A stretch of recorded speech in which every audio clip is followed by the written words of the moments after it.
Very good evening to all of you, and welcome to the 61st Distinguished Lecture being organized by INA Bhubaneswar chapter, closely in collaboration with IIT Bhubaneswar, NISER Bhubaneswar, IMMT Bhubaneswar, SOA University, and of course ICT, IOC Mumbai, Bhubaneswar campus, and IEEE Bhubaneswar chapter. So this is a very close-knit group, and we have been trying to organize such lectures periodically. And today, we are very happy to have a very distinguished person, Dr. Pratim Kumar Chattoraj, as the speaker, and his lecture will be around on AI metal aromatic hydrogen storage, a conceptual DFT approach. Dr. Chattoraj is a distinguished visiting professor at the Birla Institute of Technology, Mesra.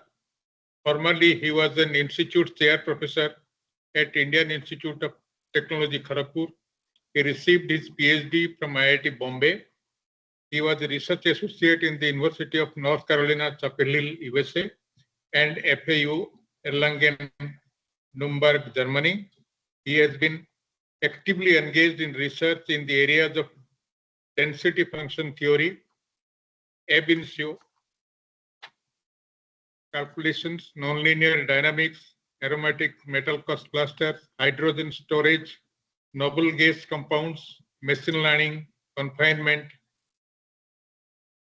functionality, chemical reactivity, and quantum trajectories. He was honored with University Gold and Bardhaman Sammilani medals, INSA Young Scientist Medal, CRSI Bronze and Silver medals, IAM Medal, Associate Indian Academy of Science, B.M. Birla Science Prize, B.C. Dev Memorial Award, Institute of Chair Professorship Award of IIT Kharagpur, Acharya P.C. Raj Memorial Award of Indian Chemical Society, Professor Sadhan Basu Memorial Lecture Award of INSA, Professor R.P. Mitra Memorial Lecture Award of Delhi University, Professor S.K. Siddhanta Memorial Lecture Award of Bardhaman University, Professor Prafulla Chandra Rai Memorial Lecture Award of Nasi. He is a fellow of the Third World Academy of Science, Italy, Royal Society of Chemistry, UK, Indian National Science Academy, Indian Academy of Science, National Academy of Science of India, West Bengal Academy of Science and Technology, and FWO Belgium. He is a Sir J.C. Bose National Fellow. He has published more than 500 research papers and book chapters. He has received more than 27,700 citations with H index of 78, Global Scholar citations. He was convener of Center for Theoretical Studies, convener Kharagpur local chapter, council member of CRSI, member Joint Science Education Panel of the Science Academies of India, Dean Faculty, Head of Chemistry Department of IIT Kharagpur. He was a distinguished visiting professor of IIT Bombay. He is in the editorial board of number of journals published by American Chemical Society, Elsevier, Springer, Sage, Frontier Group, INSA, etc. Several of his papers have been thought most accessed, most cited, covers editor's choice articles. And what is more important is he was my former colleague at IIT Kharagpur. And with today we are very lucky to actually have him here. Now, I would like to know if any of our collaborating institute people are present here. Do we have our Vice Chancellor? No, nobody. Okay. So, of course, I am not going into the details of the abstract about the chemistry. I know very little. So, I will now request Professor Chattoras to please give his distinguished lecture, and it is being recorded. Professor Okay. Chattoras, please. Good afternoon. At the outset, I would like to thank Professor Acharya for this kind invitation. I am honored to give this distinguished lecture. So, may I request to have the slides, please?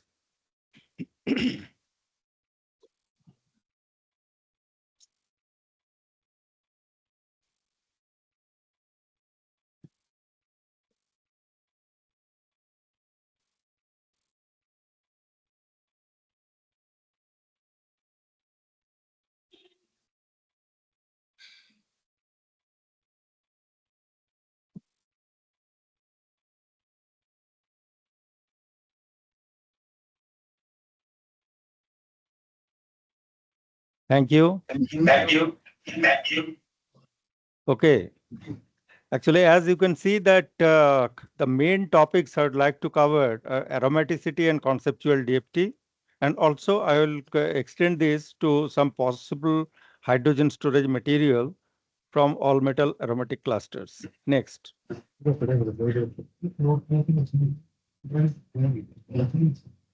Okay. So first I will start with the conceptual DFT. In fact, density functional theory is a special variant of quantum mechanics where instead of the many body wave function, the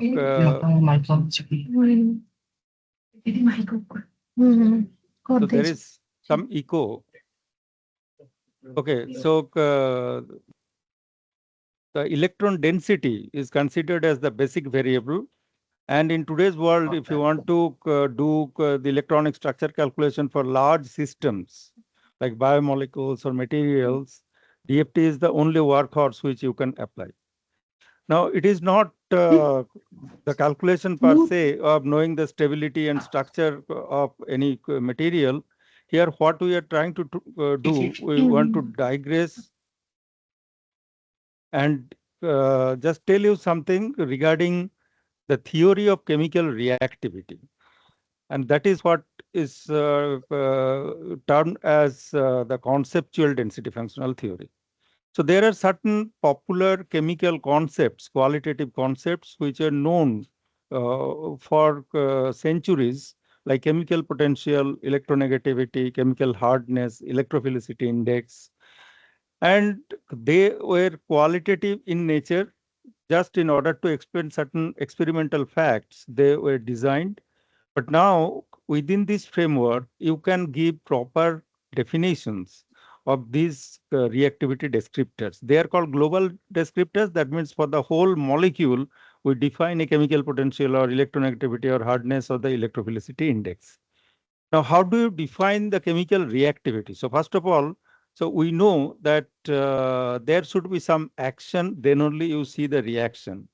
So what should be the action and how do you measure the corresponding reaction? That itself is the fundamental of the chemical reactivity.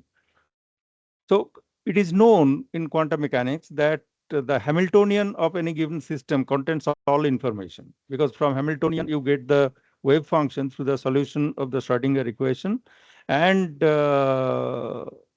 wave function gives you the expectation values of the corresponding linear Hermitian operators, and that will give you all possible expectation values, whatever you would like to measure using quantum mechanics. And Hamiltonian of any given system is completely characterized by number of electrons and the external potential. And external potential means here the electron nuclear attraction potential, that is the external to the electronic part of the molecule. And other thing is you can add any other external potential, like you can place your molecule or any reactant in heat bath. So the temperature can be the external potential, and you can take solvent, you can put it in external electromagnetic field, you can confine the system so that the pressure can be a kind of external variable. And in presence of this, the system will behave, and that behavior, so you can calculate in terms of the variation in the number of electrons and or the variation in the external potential. And accordingly, depending on the typical derivative what you're taking, like del E del N at constant V of R, or say second derivative, and so on, you get these global descriptors. Next. Next.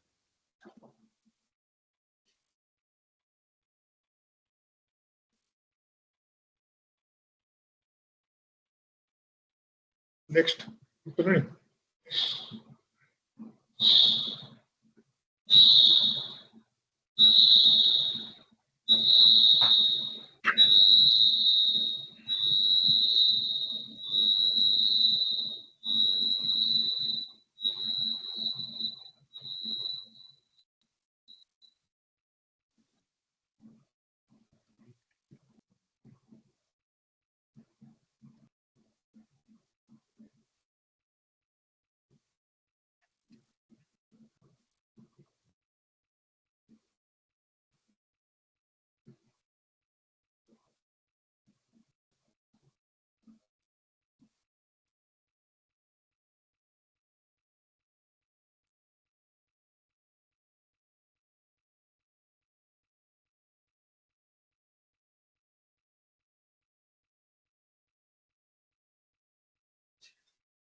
Professor Chotoraj, কোনো problem আছে কি?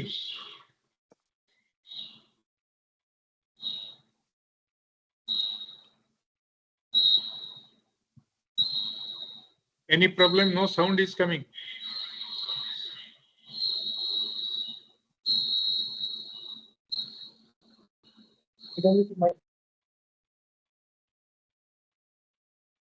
Can you hear me now? Yes, yes, now I can hear.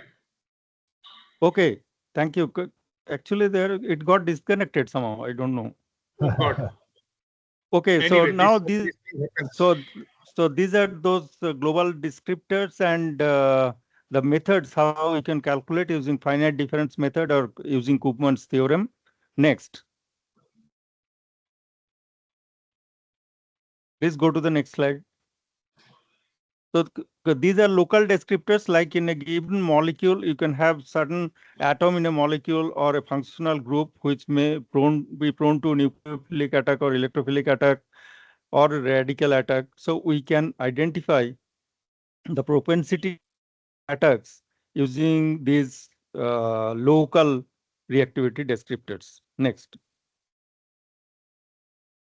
Next. Now these descriptors are well appreciated in terms of some associated electronic structure principles. So the first one, and these some of those principles were known before and some were just proposed and proven using some specific quantum mechanical framework. The first one, like electronegativity equalization principle, it says that when atoms combine to form a molecule, their electronegativity values will get equalized, and the typical molecular electronegatividity will be the geometric mean of the electronegativities of the individual atoms. Hard soft acid base principle.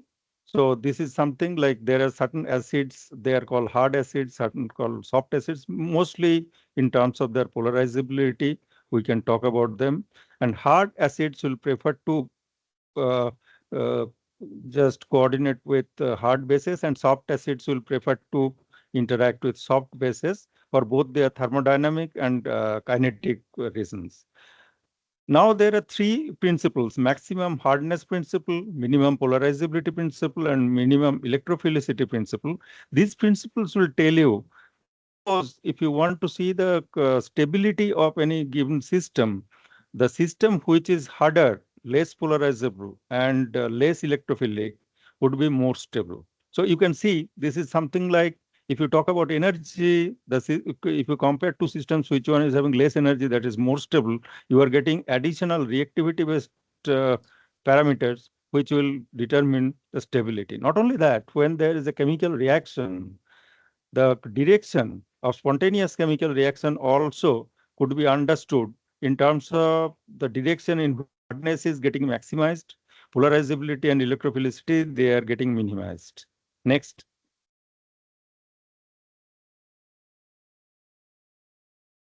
Next.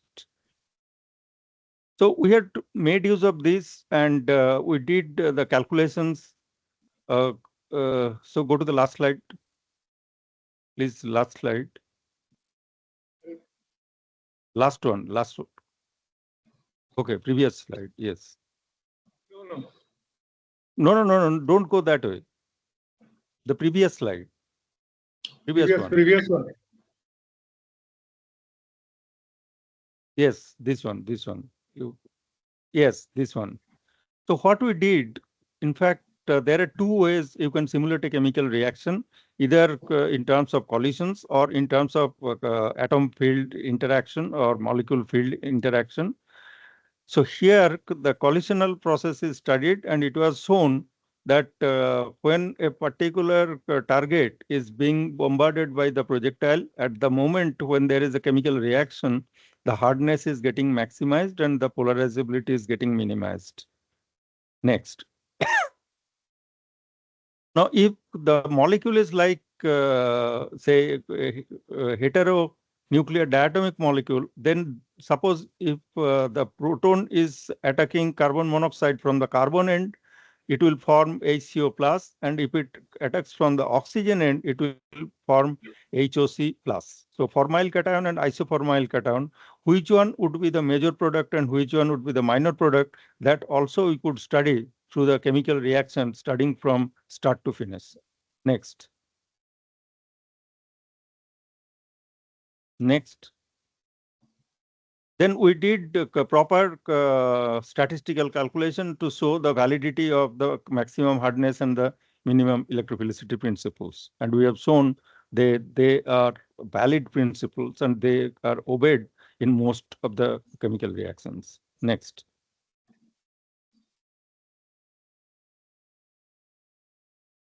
So now I'll go to the another aspect of my talk, the aromaticity. Now, first of all, let me tell you what exactly do we know about the aromaticity. So there are, say particularly, let's say these organic molecules, if it is a planar cyclic molecule with 4n plus 2 pi electrons, they are having exceptional stability. On the other hand, if they have 4n pi electrons, then they are more reactive and less stable. Like the benzene is a prototypical aromatic system, and cyclobutadiene is an anti-aromatic system. So in this case, there is a problem. Actually, aromaticity, although it is very, very popular in chemistry, certain molecules are aromatic, certain molecules are anti-aromatic, but it is known that the aromaticity is basically a fuzzy concept. So in this case, we have to be very, very careful in analyzing aromaticity. So it is like this: if I ask someone to go to the laboratory and use any possible instrument or equipment, whatever you like, and measure what is, let's say, the aromaticity of benzene. it is not possible to measure it. It doesn't mean that the person concerned is ignorant. It is the subject itself which is a fuzzy concept. In fact, in Greek philosophy, these are the concepts which are called noumenons, which is just opposite of the phenomenon. What means that you can touch only those subjects through your mind, but not through the sensory organs. So, German philosopher Immanuel Kant also elaborated on the concept of noumenon. So here, aromaticity is a very good example of a noumenon. So in this case, what happens? So you not only you cannot measure it. If I ask you that you just do some calculation, use some formula or whatever, and tell me what is the value of the aromaticity of benzene, that also you won't be able to do. So what is the major trouble? Because in quantum mechanics, we know that for all possible dynamical observable, there exists a kind of linear Hermitian operator, but there exists no operator corresponding to aromaticity. Accordingly, this is not an observable. So the concepts, whatever we are developing from certain relationships, they are like in a sense ad hoc. And as you can see, this is like a gospel of the elephant and the blind men. Say, if you ask the one of the blind men to describe how does an elephant would look like. So he will touch, let's say, the tail and will tell the elephant looks like a snake. Another one will touch the leg and will tell that elephant looks like a pillar. Now, if you just simply try to see the elephant, obviously none of them will satisfy. And not only that, if you want to get all such informations and try to just simply compile them and tell that this would be the actual look of an elephant, that also is not possible. But as it is a fuzzy concept, so you have opportunity of allowing many people coming with their own ways of defining aromaticity. So first one, I can tell you, this is what is called energetic or stability criterion. Now, what is energetic criterion? Suppose if you go for a molecule like benzene, which is there at the bottom, and the above two are called Kekuli structures. They are the resonance hybrid of two structures with alternate single and double bonds. That means shorter bond and longer bonds. Other end, the actual structure of benzene, if you do the experiment, measure their bond lengths, you will see all the bonds are of equal length. Now, if you first calculate the energy of the molecules at the top, they are called cyclohexatriene. So that molecule versus energy of benzene, you'll see the energy of benzene is less. On the other hand, cyclobutadiene, if you see its square form versus the rectangular form where you have alternate double and single bonds, this one, which is drawn over here, that one is more stable. So it is just the reverse. So this is what we can call the energetic criterion. Suppose if you have some reference and if you compare with the delocalized electron system, the delocalized electron system, if it is energetically more stable or it is having less energy, then we'll call it aromatic. Otherwise, it would be anti-aromatic. Or if they are very much close, we can call them non-aromatic also. So this is one way of looking into it. That is called the energetic or stability criterion of aromaticity. There are certain other school of thoughts. They tell no. You can see, if you see the symmetry, the benzene is more symmetric because it has all bonds are of same length. So this is what we call in group theory language, the point group symmetry is D6H.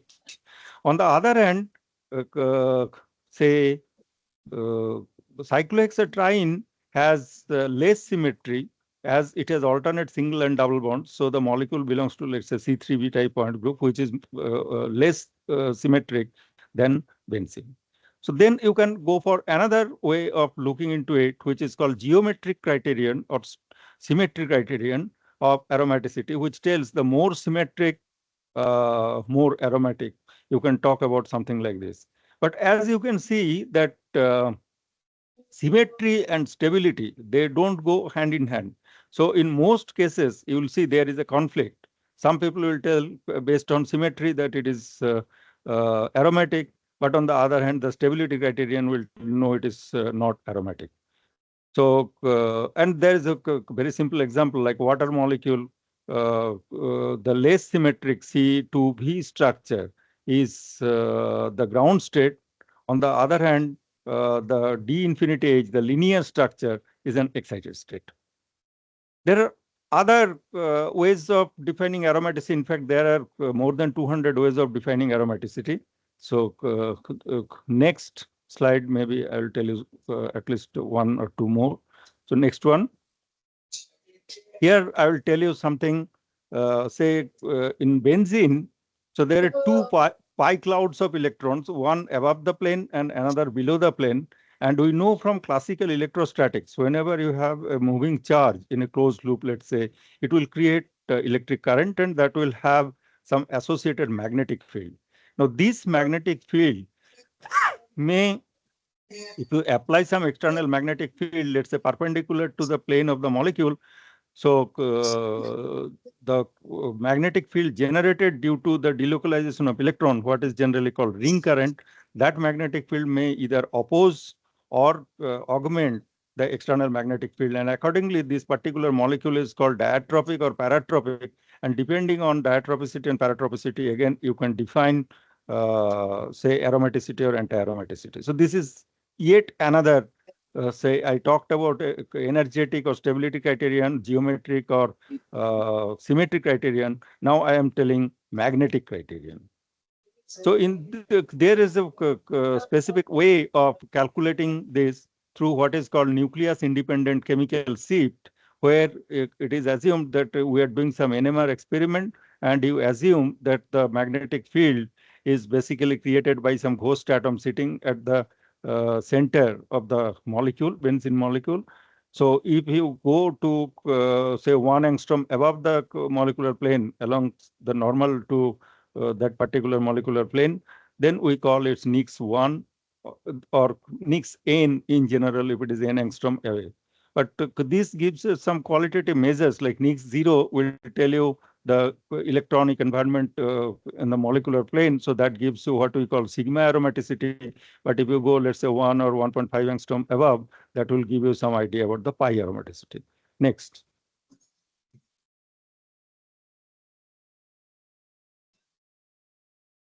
So here you can see the benzene relative to localized benzene or delocalized cyclobutadiene versus localized cyclobutadiene. We can compare them and find out whether it is aromatic or anti-aromatic. Next. So what we did, we tried to generate a reactivity-based aromaticity index. That's very simple. That can be calculated. And we can get, say, a much better and like transparent description of aromaticity of a molecule. So here what we have done, the benzene and cyclohexatriene, these are the two molecules under consideration, let's say.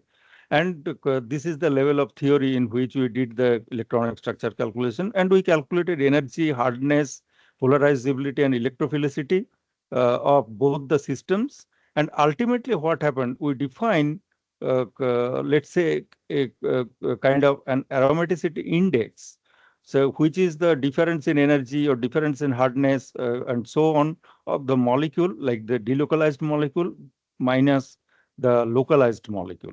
Now we know that like minimum energy principle, minimum polarizability principle, minimum electrophilicity principle, and maximum hardness principle, if we apply, so this index would be either negative or positive depending on whether your index is energy, polarizability, or electrophilicity, then it would be negative, or if it is hardness, it would be positive. So we measured this for, let's say, the standard example, benzene and cyclohexatriene, and we could see that actually for all these measures, benzene is shown to be aromatic. Next. So this is the definition given by us and which is now utilized by so many textbook authors. It is now very common example of calculating aromaticity. There is some straight cut way of doing it. Similarly, anti-aromatic, we calculated those quantities, and here obviously the sign should get reversed. And we checked also, say, cyclobutadiene and its delocalized version, which is square in character. Next. Then in 2001 and 2003, two remarkable paper which were published in Science. So this Al4 2 minus or Al4 4 minus, these are the two metal clusters, or their say corresponding compounds with lithium, sodium, potassium, copper, etc. Now in this case, what was shown that these all metal clusters, they exhibit a kind of square planar and 4n plus 2 pi electron or non-square planar localized 4n pi electron system. So accordingly, only the difference is in the number of electrons. And here what you can see, so this gives you, as such, the aromaticity concept was a kind of monopoly to organic chemists.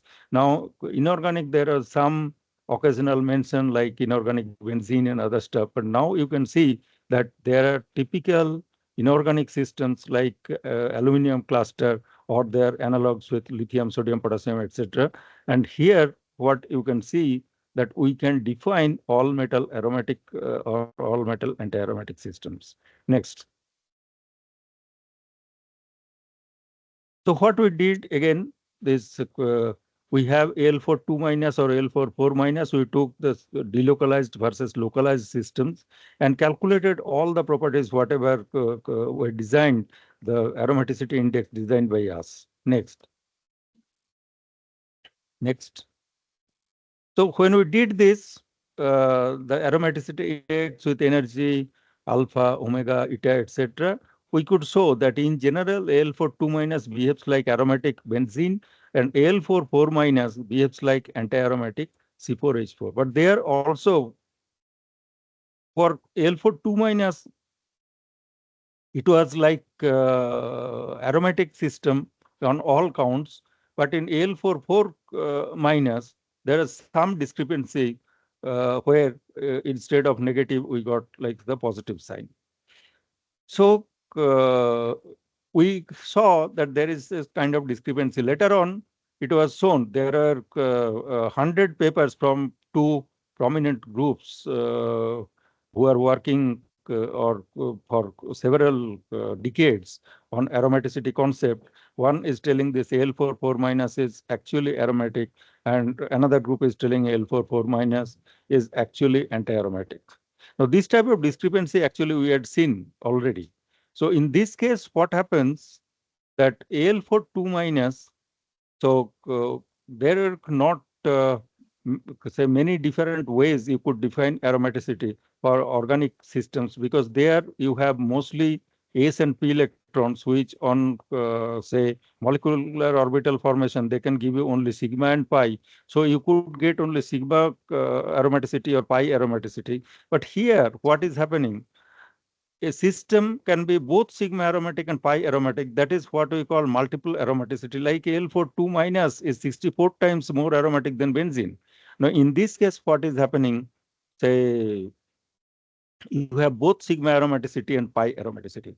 On the other hand, Al4 4 minus, now the dust has settled. So there are several papers back and forth from one group and the other.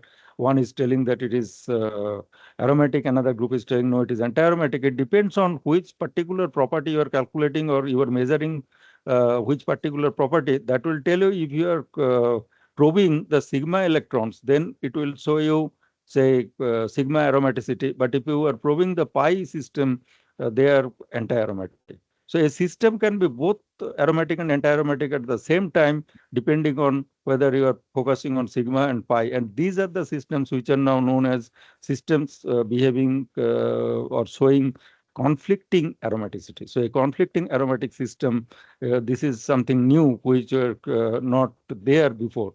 But here, because these metals, they have d electrons and f electrons. When they combine, they form delta orbitals, pi orbitals, etc. So in addition to sigma and pi aromaticity, you are getting delta aromaticity, pi aromaticity, etc. So it has opened up a totally new vista in the aromaticity literature, where you can see that all metal aromatic systems, they are showing multiple varieties of aromatic systems. Next. Then we wanted to study that suppose a reference system we are talking about on delocalized versus localized. We thought if we want to show that your delocalized version in aromatic version is really stable, we compare them with let's say a linear molecule, we compare them with a D3H type molecule, and so on. And there we could show that all the aromaticity indices, considering the reference, different types of reference systems, all of them are highlighting the aromatic behavior of them. Next. Next. Now, I'll tell you something, some related topics which are totally new. Some of them are now included in textbooks also. So these are the very interesting systems. They are called multivalent superatoms, and we wanted to study the stability, reactivity, and aromaticity of those systems. Now, what are those multivalent superatoms? So suppose if you have several metals and forming a cluster, and those clusters, if you see their reactions, chemical reactions, their behavior would be like some halogen, or their behavior would be like some so their behavior like some alkali metal atom. So they are behaving like elemental atoms, although they are like metal clusters. Now, when we check them, they are now today popularly known as super alkalis and super halogens or super alkaline earth, etc. And you can just simply mix them to form super salts, in fact, which we hypothesized, and some group in Portugal, actually, they have synthesized a super salt. Now, what we wanted to check, suppose if you change the number of atoms in a cluster, or the charge, if you change, we must get some configuration which would behave like the noble gas elements. That means it will have some kind of extra stability in comparison to its neighborhood clusters, and which we could just exhibit that really so. And for these clusters, we have shown that the multivalent superatoms, when will they exhibit the extra stability in terms of the reactivity and energetic criterion. Next. Next. So here, these are the measurements what we did, and we have shown that we can, in principle, identify certain cluster size and multivalent superatoms which would have extra stability in comparison to its neighborhood clusters, and they would be, say, kind of representative of the corresponding noble gas elements. Next.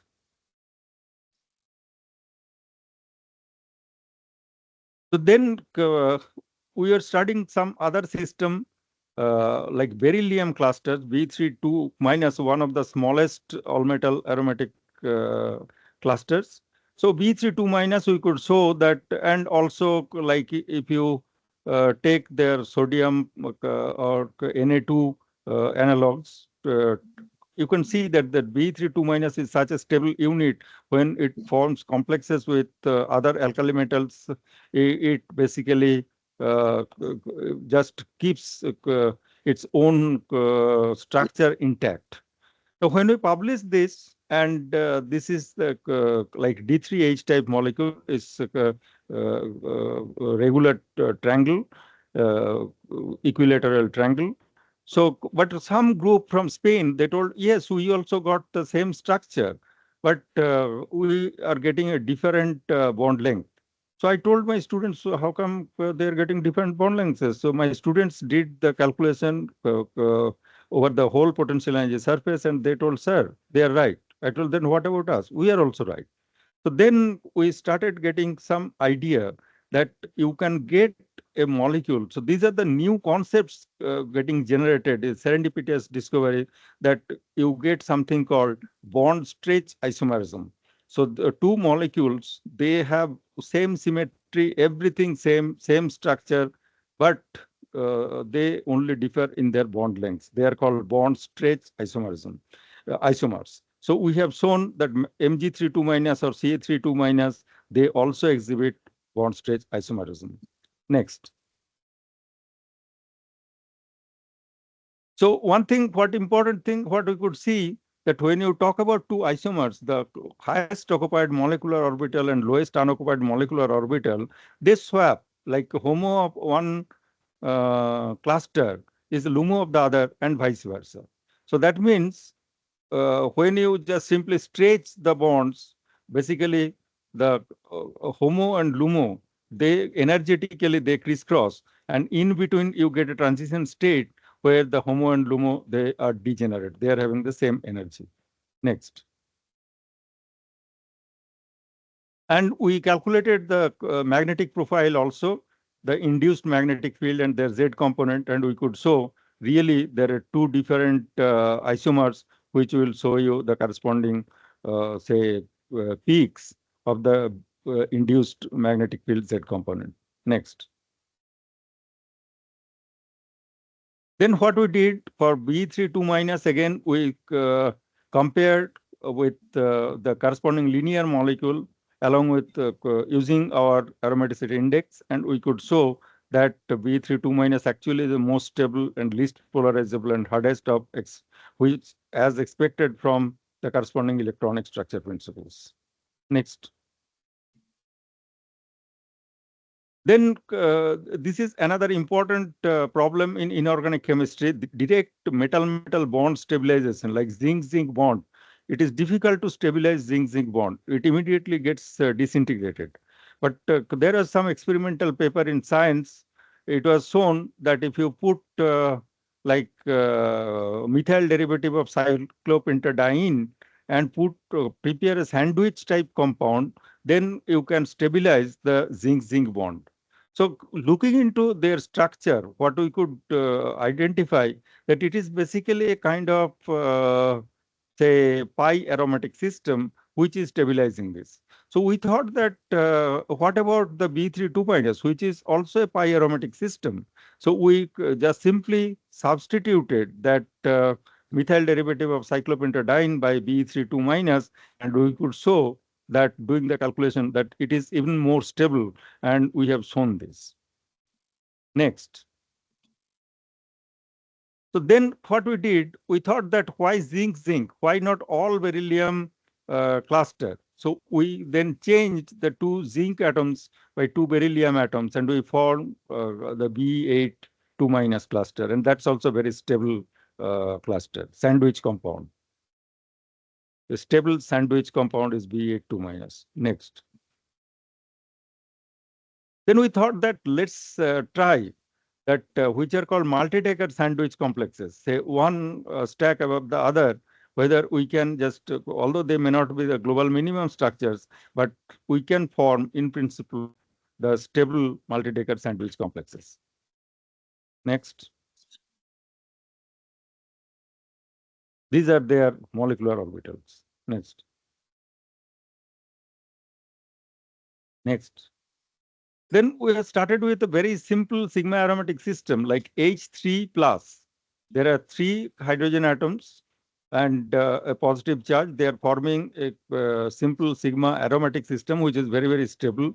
Then we could show that it can form stable complexes with noble gas elements. That means it can just store noble gas elements there. So this is used for noble gas sequestration analysis. Next. We have shown that not only H3 plus, even Li3 plus also can basically have the sequestration property for the noble gas elements. Next. These are aromaticity in alkali class, cyclic alkali clusters. They were just synthesized, and the synthesis was using say molybdenum containing metalloligants. And in this case, molybdenum containing metalloligants and how their stability is obtained, that we wanted to study from the aromaticity angle. And this experiment was done by one of my erstwhile colleagues from IIT Kharagpur, Professor Manish Bhattacharya. And then we sent this paper to one of the prestigious journals, ChemCom. It was immediately accepted, and they asked us to write a full paper on physical chemistry, chemical physics.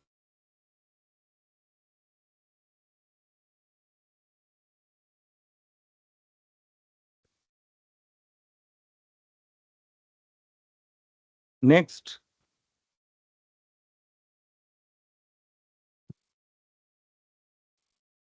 So what we could show that there is a striking resemblance between these clusters versus the polyaromatic hydrocarbons. So here you have Na6 chains or K6 chains, but here you have the benzene, naphthalene, anthracene, etc. They and their Nix values are following the same pattern. Not only that, the corresponding HOMO and LUMO are exactly of the similar type. Next. So we have shown that the electronic structure principles are obeyed properly through the formation of these complexes, various complexes. Next. Now, these are different types of inorganic aromatic systems like benzene, borazine, CN acids, ALN acids, boraxine, then boron sulfur compounds, and some of them are aromatic, some of them are anti-aromatic, and we have shown their polyaromatic hydrocarbon analogs also, and some of them and how they change their aromatic behavior in addition of one of the rings, extra rings. So that was also studied. Next. These are various polyacins. You can go very quickly with these polyacins. We have studied all such polyacins. Next. Next, BN acins. Next. These are all electronic structure principles, how they are changing with addition of extra rings. Next. Now we'll just switch the gear here at the hydrogen storage material. Why hydrogen storage is important? Because we know that the fossil fuels, they take say several years to get formed, but within a very few, maybe a few thousand years, it is getting completely exhumed, and we are in the crossroad of totally consuming the fossil fuels. So we will have to search for another type or some other type of fuel which is abundant in nature. So this is a serious energy crisis. Other thing is when we burn the fossil fuels, it generates the greenhouse gases. So there is some environmental pollution also. So there is a two-pronged problem. One is the energy crisis, another is the environmental pollution. So people have been trying for quite some time to talk about this. So hydrogen is considered to be one of the best alternatives because the amount of hydrogen, it is in fact the most abundant diatomic gas in the universe. And so there is no dearth of hydrogen if you can use it as a fuel. And second thing is that if you burn hydrogen, it will form only innocuous water vapor. So there is no question of environmental pollution. So you can solve two problems in just coming for the fossil fuels using hydrogen. But the major trouble with the hydrogen problem is that hydrogen is the lightest possible gas. What will happen, diatomic gas, that the typical, if you want to make use of this for your automobile purpose, say you want to run a car using hydrogen as a fuel, then for going to even 1 kilometer, the amount of hydrogen you would require, the corresponding container would be larger than the size of the car itself. So you have to think about the storage practice. So generally, people prescribe a low temperature and high pressure, say, methodology for hydrogen storage. But when you talk about the hydrogen storage, first of all, there are some DOE USA related prescriptions that it must be, say, gravitational or volumetric way. It must be strategically having above a certain value, so that if you tell the weight of the hydrogen being stored by a specific storage material should be above this one, or the volume also should be like this. And this must be reversible in nature. Reversible in the sense the hydrogen storage, it should be thermodynamically favorable, and the say desorption of hydrogen, when you require the hydrogen to come out, that's also should be facile, both thermodynamically and kinetically. That means it should be very quick, and also it should not require any extra energy. So these are called reversible hydrogen storage. Now, the thing is, when hydrogen is getting stored in any given material, it forms a kind of bond. And if it is a kind of van der Waals bond, like we call this as the physisorption, then it's very weak. And even if you are going and a strong wind can take away that hydrogen, so that will not serve the purpose. On the other hand, if it forms a very strong covalent bond, then that particular bond would be so strong, you would require extra energy to break that bond, hydrogen with the material. And that is not, say, liked by the people, and that is not feasible also. So the interaction energy should be somewhere in between that of physisorption and chemisorption. And luckily, we tried several hydrogen storage materials, and most of them are like all metal aromatic clusters, and that makes the connection between my the talk what I have been telling so far. So all metal aromatic clusters and their analogs, in fact, they basically are very good hydrogen storage materials, because most of them are having interaction energy somewhere in between physisorption and chemisorption. So these are the systems like clathrate hydrates, boron nitrogen clusters, 3D motifs. Then you have boron lithium clusters, lithium doped boron hydrides. Then you have this type of Li7 clusters, star-like systems, metal clusters. These are super alkali and super halogen, and this is N6 4- cluster, and so on. Next. So these are various star-like molecules. Now I think we can go very quickly. Star-like molecules. We studied and designed several such molecules, and some of them are also synthesized by some experimentalists, and their hydrogen storage capability is being checked by those groups, and some couple of them were found to be effective. Next. These are various ways of checking their aromaticity. Next. Next. Next. These are polyaromatic hydrocarbons. These are different types of systems, which are, you can see there are 8 hydrogen molecules are just simply here. They are forming the cluster, and their interaction energy is somewhat that of physisorption and chemisorption. So you can go very quickly now. Only variety of systems are there. This one, I can tell you, this N4 2- is a cluster, where the polynitrogen cluster, which exhibits basically conflicting aromaticity. So this is a very good example of conflicting aromatic system. And here, if you put 2 lithium ions here, and that can be used as a very good hydrogen storage material. Next. Similarly, N6 4-, it has the benzene-like structure, and it is also all metal aromatic system. Next. Sorry, there is only aromatic system, not all metal. Next. These are various mixed behavior of those compounds and other magnetic criterion. Next. These are also magnetic criterion. Next. These are Al4 and lithium, Al4 sodium, Al4 potassium complexes and their hydrogen storage. Next. You can see that this all metal clusters, they are very good hydrogen storage material. These are another type of all metal clusters. Next. Next.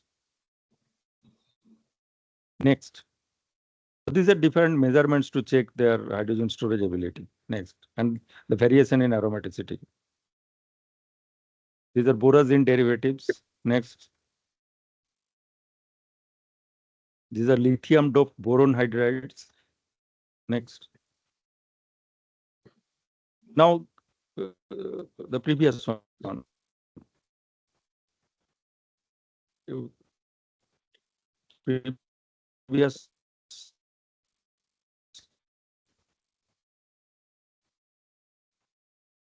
Previous slide, please.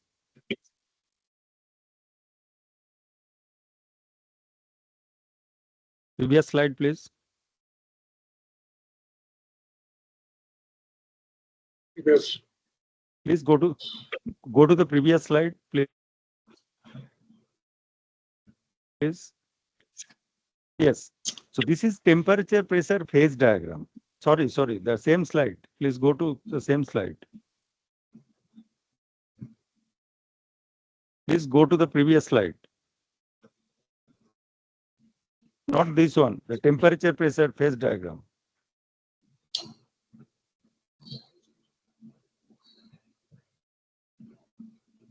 Please. No, the temperature pressure phase diagram. Next.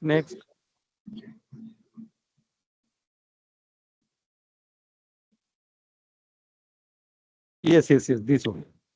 So what we could show that we measured the say temperature pressure diagram and calculated the delta G of hydrogen with hydrogen and without hydrogen absorption. And then we have shown for this particular hydrogen absorption process, there is some pressure temperature zone where delta G is negative.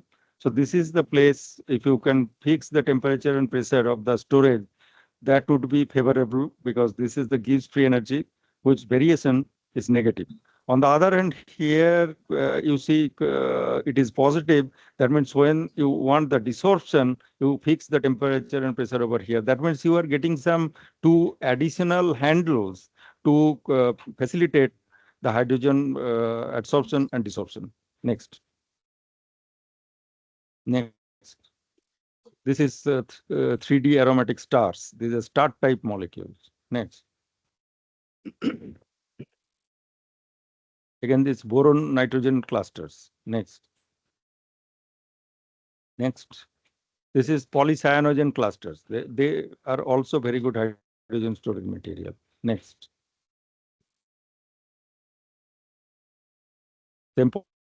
Cyanogen clusters. So you can see that we are somewhere in between molecules and materials. These are the clusters which are having size which is larger than molecules, but standard extended material, it is somewhat shorter in size. Next. But you can synthesize those clusters. Next. The same polycyanogen clusters with hydrogen molecules. These are the different geometries. There's the variation in binding energy with different types of clusters. Next. Again, these are variation in different reactivity descriptors. Next.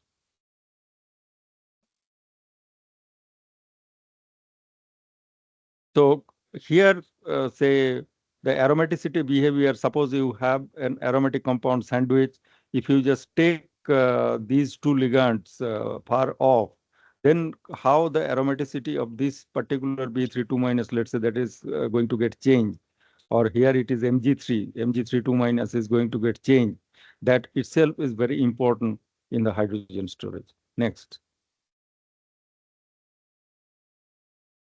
These are the corresponding change in the orbitals. Next.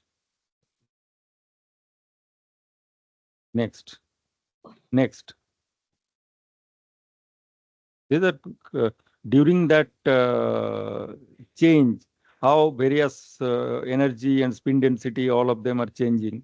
So that will give you a clear-cut idea of the variation in aromaticity during this type of transformation.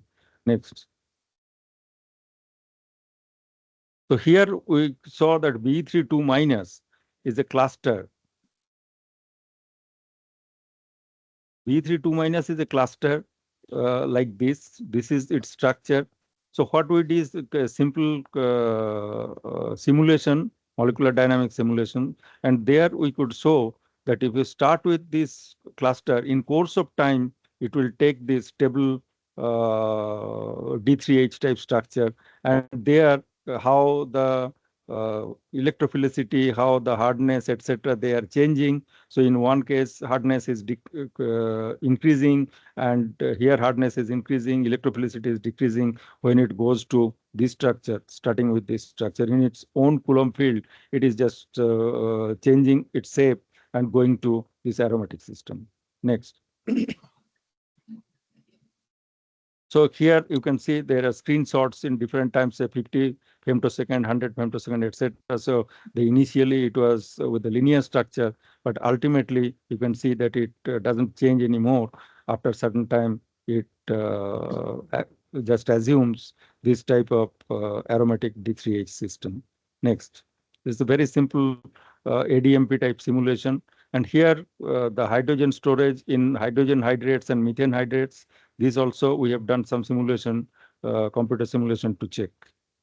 So these hydrogen hydrates, that means here we talk about the water clusters, and water clusters can store hydrogen.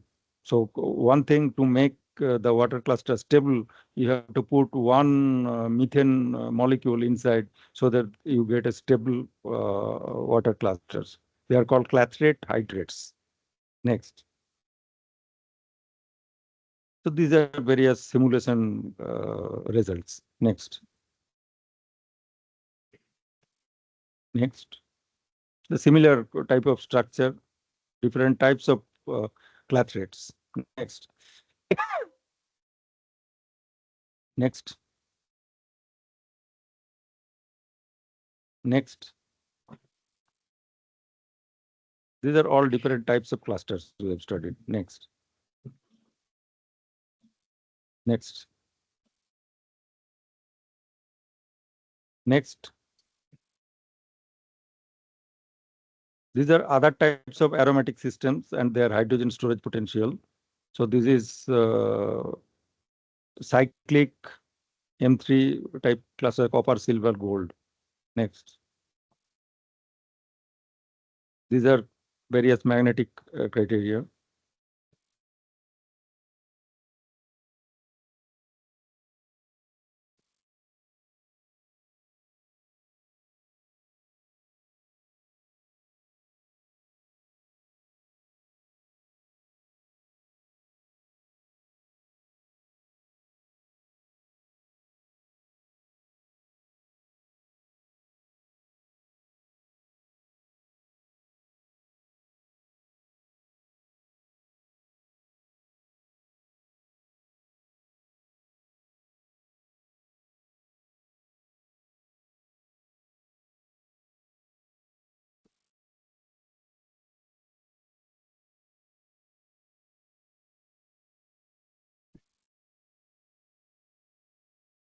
So, Professor Chotora, did you get disconnected?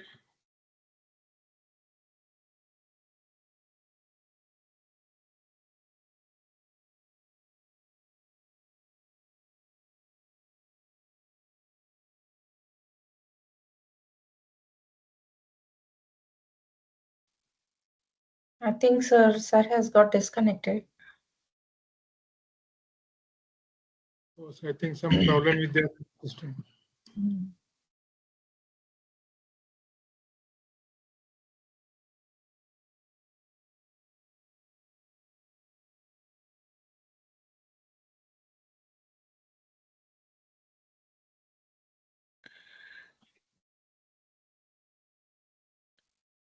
It's trying, sir.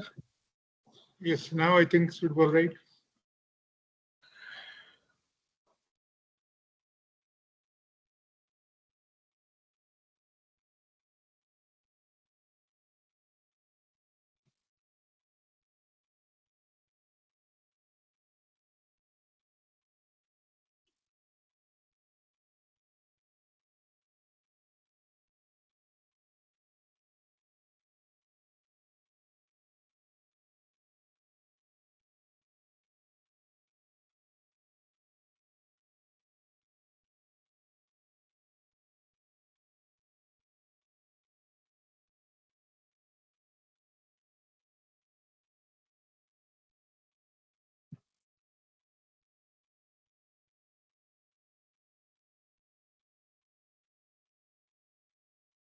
Excuse me.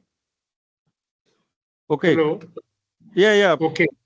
So there Yes. are some, it was disconnected. So Ah, please go ahead. Please network go ahead. problem is there. Yeah, please go ahead. There are only different systems are there, nothing else. Please go ahead. Yeah, go ahead. Next. So these are M3 plus clusters. So we have shown their aromaticity behavior. Next. So these are all nitrogen anions. Next. Next. Next. Next. These are various systems and their molecular orbitals and magnetic behavior and so on. Next. Next.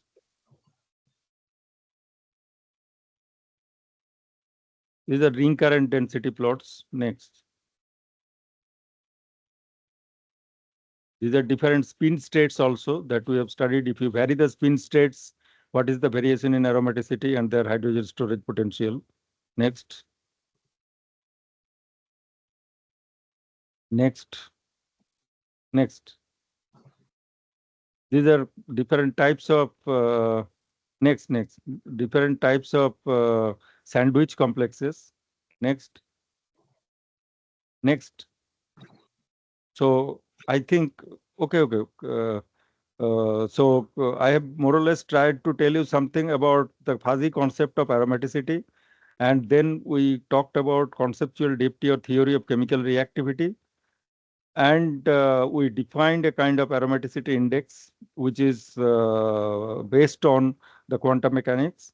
And that aromaticity index is checked for many different types of systems, and they perform very well. And at the end, I tried to connect many of those aromatic and mostly all metal aromatic systems with the corresponding hydrogen storage potential. And I would like to thank. So next one. So the J.C. Bose National Fellowship, and there was an Indo-European Union HypoMap project. So that is the theoretical calculations on hydrogen storage potential for automobile applications. And we were having, say, six groups from Europe. There are 6 different countries, and there are 5 persons from India. And we had this Indo-European Union HypoMap project for about 5 years. It was running, and some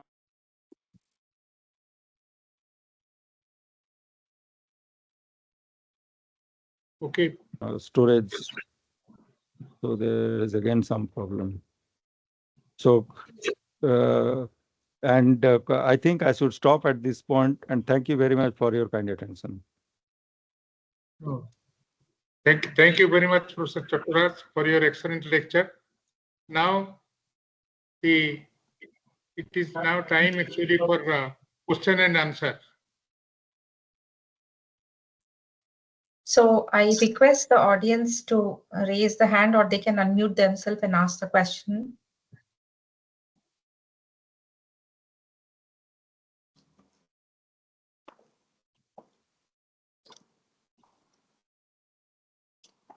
Any question from the audience?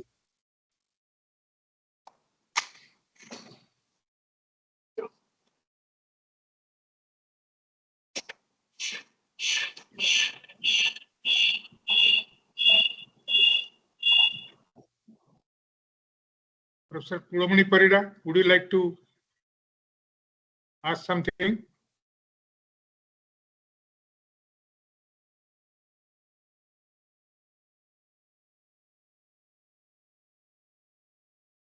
You wanted to get connected with Professor Chottoras, Professor Kulomani Parida?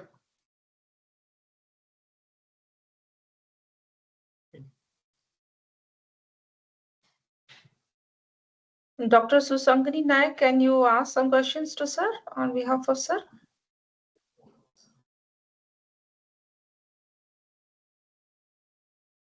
So it is well understood, sir. I think the presentation was excellent, sir. I'd like to ask one or two doubts.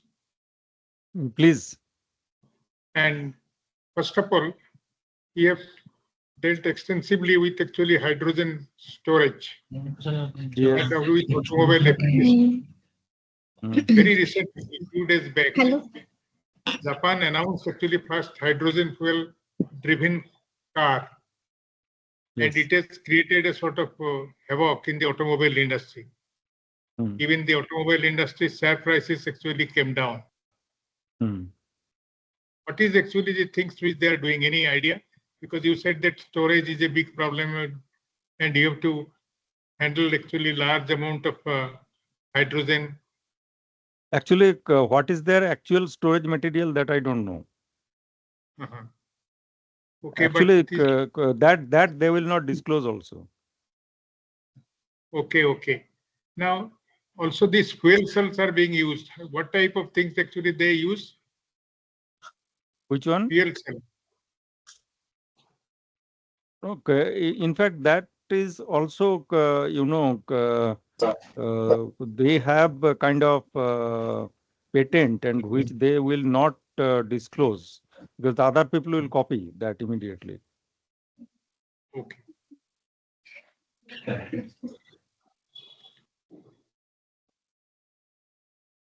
Any other question? Sir, good evening, sir. Good Hello. evening. Sir, I have one question. Yeah, please tell. Sir, what is industrial transformation of hydrogen from a lab scale to industry scale? I didn't get your question, please. Sorry, sir. No, I didn't get your question properly. Please. Actually, is there any successful transformation of hydrogen production from a lab, means general research lab to industrial scale, sir? In fact, there are most of them are in the lab scale itself, but hydrogen production, some of them are translated not exactly to the industrial scale, but Yes, sir. the quantity what they are getting is reasonable now. Reasonable. Yes. Like this ammonia boron is a very good example.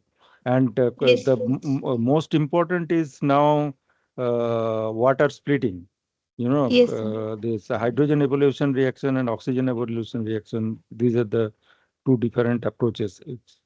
So and there are several materials also which are, say, synthesized for doing that job. Thank you, sir. Yes, sir. Sanat sir, please. Yes. Sir, as a mechanical person, Yeah, please tell. I am interested in knowing how you get the hydrogen into this material. See, you say hydrogen storage, you have to get the hydrogen into it, How do you do that? And how do you get it out next? No. First of all, when you are talking about into it, that means you are considering that it is a kind of clathrate cage. Okay. So for like clathrate hydrates, what you are telling is right. But for many other molecules, what I have shown, in fact, it is a simple, say, interaction between two reactants, let's say. Only difference is that here they are not forming a covalent bond. Like in other cases in chemistry, you bring two reactants, if they interact, they will form a product. There would be a transformation or there would be some chemical bond formation.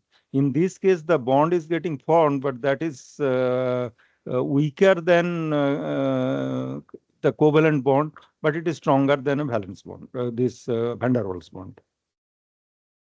So you have to apply pressure on the, I'm imagining, hydrogen stream coming. And I'm imagining you are having a Actually, vessel of mercury. You get the hydrogen stream into that vessel. No, actually, the two important criteria for this is that high pressure and low temperature. These are the two known bottlenecks of the hydrogen storage. So you apply pressure and temperature for the hydrogen when you are reacting with the. No. It's not applying pressure and temperature. Applying pressure, you have to go for the high pressure, but temperature you have to reduce. So it will be there only at low temperature, not at high temperature. High temperature, anyway, hydrogen will go out. Okay. Thank you. Yeah, thank you.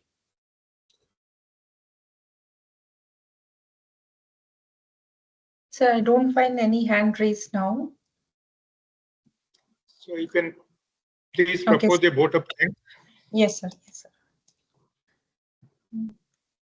Respected dignitaries, esteemed speaker, Professor Chatterjee. Chatterjee, distinguished fellows and members of INE, faculty members, researchers, participants. A very good evening to one and all. It's my privilege and pleasant duty to propose a vote of thanks on behalf of INE Bhubaneswar chapter, jointly organizing this event with Shiksha Anusandhan deemed to be university, CSR, IMT Bhubaneswar, IIT Bhubaneswar, NISER Bhubaneswar, ICT, IOC Bhubaneswar campus, and IEEE Bhubaneswar section. We are deeply honored to have Professor Pritam K. Chatterjee, an eminent academician from the Department of the Chemistry, for delivering the 61st distinguished lecture of this prestigious series. Sir, your insightful talk on all metal atomicity and hydrogen storage, a conceptual DFT approach, offered a fascinating glimpse into the frontiers of the theoretical chemistry and its potential implications for clean energy and hydrogen-based technologies, sir. So your lucid explanation and thought-provoking perspective have truly encouraged and enriched our understanding.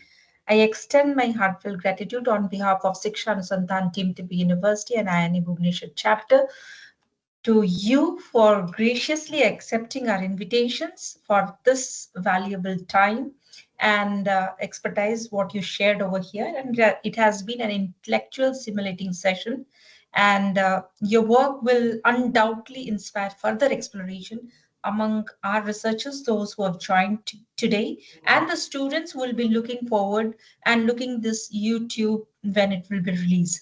I would also like to thank our organizing partners. A special thanks to distinguished academicians, attendees, faculty members, research scholars, students across the institute who have joined today in the large number and make the event successful for their active participation.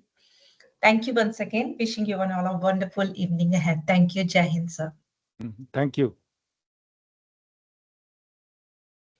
So Professor Chatterjee, actually there is a small thing that we cannot really compensate you in any way, but we will definitely send a small memento by post to you.